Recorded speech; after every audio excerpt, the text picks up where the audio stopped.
શહેરના તરસાલી વિસ્તારમાં પાણીની લાઇનમાં ભંગાણ પડતા હજારો લીટર પાણી રોડ પર વેડફાઈ ગયું હતું।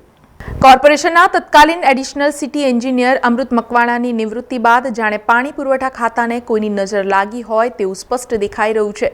છેલ્લા એક મહિનાથી શહેરના વિવિધ વિસ્તારોમાં પાણીના ભંગાણ પડતા હજારો લીટર પાણી રોડ પર વેડફાઈ રહ્યું છે।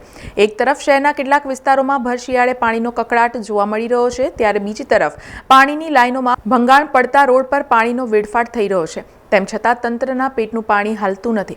ગતરોજ તરસાલી વિસ્તારમાં પેવર બ્લોકની નીચેથી પસાર થતી પાણીની મુખ્ય નલિકામાં લીકેજ થયું હતું, જેને લઈને હજારો લીટર પાણી રોડ પર વહી ગયું હતું।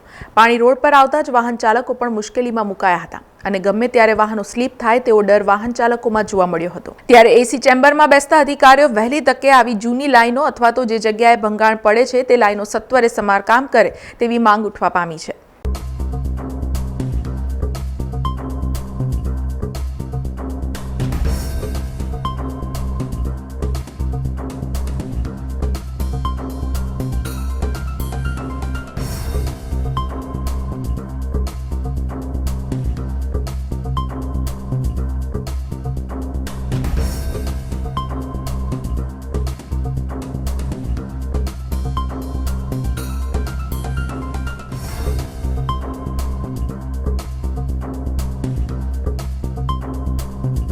સમાચારોના સતત અપડેટ માટે TNN ન્યૂઝને YouTube પર સબસ્ક્રાઇબ કરી બેલ આઇકોન પ્રેસ કરો અને અમારી સાથે જોડાયેલા રહો Facebook, Instagram અને Twitter ઉપર।